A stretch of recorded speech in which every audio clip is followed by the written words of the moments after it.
As bem-aventuranças de Jesus para os dias de hoje. Em tempos de angústia, de violência, de perplexidade, de desesperança, há fontes onde podemos nos retemperar e nos levantar. E se há um texto sagrado inspirador para o qual sempre podemos voltar e encontrarmos um novo frescor, um inesgotável alívio e profundas releituras, é o Sermão da Montanha de Jesus. Esse texto está no Evangelho de Mateus de maneira completa e mais dispersa em Lucas.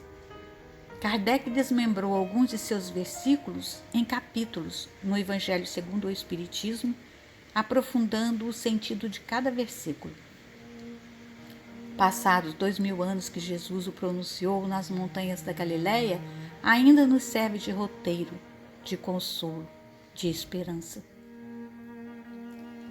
Jesus disse: Bem-aventurados os pobres de espírito, porque deles é o reino dos céus.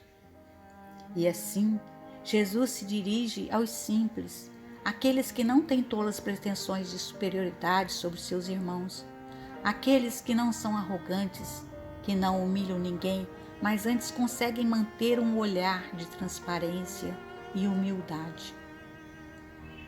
Bem-aventurados que choram, porque eles serão consolados.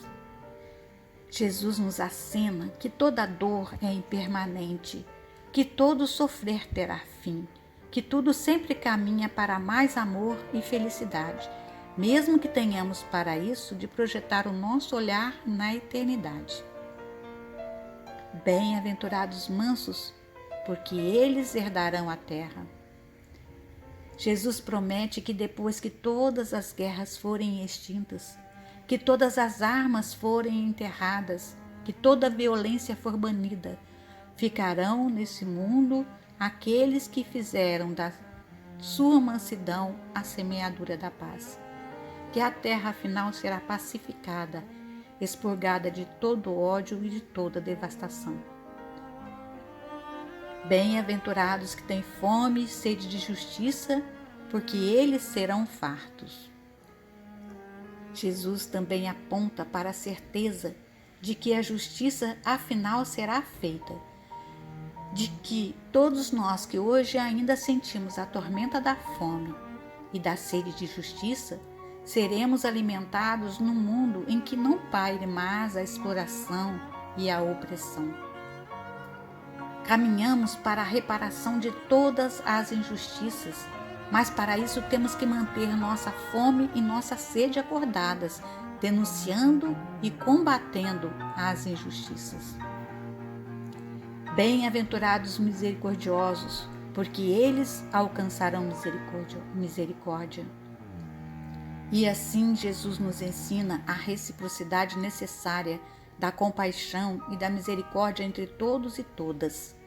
Encontraremos a felicidade no perdão, na generosidade, na doação de nós mesmos, e não no coração endurecido e estéril, indiferente e cruel. Bem-aventurados puros de coração, porque eles verão a Deus. Jesus relembra aqui outra passagem que diz que temos que nos fazer como crianças para entrarmos no reino. A pureza, a simplicidade, a sinceridade são os caminhos para chegar a Deus e tocá-lo dentro de nós e alcançá-lo no outro e senti-lo no infinito. É a pureza da criança que se entrega e transcende e consegue ver o que outros não veem. Bem-aventurados pacificadores, porque eles serão chamados filhos de Deus. E assim Jesus afirma que aqueles que trabalham pela reconciliação universal, que se engajam na pacificação do mundo, serão reconhecidos como filhos de Deus, ou seja, como aqueles que trazem na ação e na palavra uma inspiração divina, demonstrando a sua conexão com Ele. Bem-aventurados que sofrem perseguição por causa da justiça, porque deles é o reino dos céus. E Jesus nos conforta em relação a todos os torturados, excluídos, marginalizados, assassinados, porque lutaram por um mundo melhor e encontraram a dureza dos que detêm o poder e dos que exploram e dos que praticam injustiças. O próprio Jesus foi um deles. Mas deles é o reino, porque carregam dentro de si a paz de haverem cumprido o bem e mostrado o caminho para o mundo. Bem-aventurados sois vós, quando vos injuriarem e perseguirem, e mentindo, falarem todo o mal contra vós por minha causa. Exultai e alegrai-vos, porque é grande o vosso galardão nos céus, porque assim perseguiram os profetas que vieram antes de vós. Jesus prevê que quando nos colocamos ao lado da justiça e do bem, ainda nesse mundo dominado pelos injustos, pelos exploradores, pelos ambiciosos, pelos egoístas, um mundo como o nosso que admite milhões não têm o que comer, que haja massacres e mortes inocentes, que não acolhe crianças em miséria, em violência, fuga, seremos perseguidos, como ele foi. Mas ele nos oferece recompensas de paz na eternidade.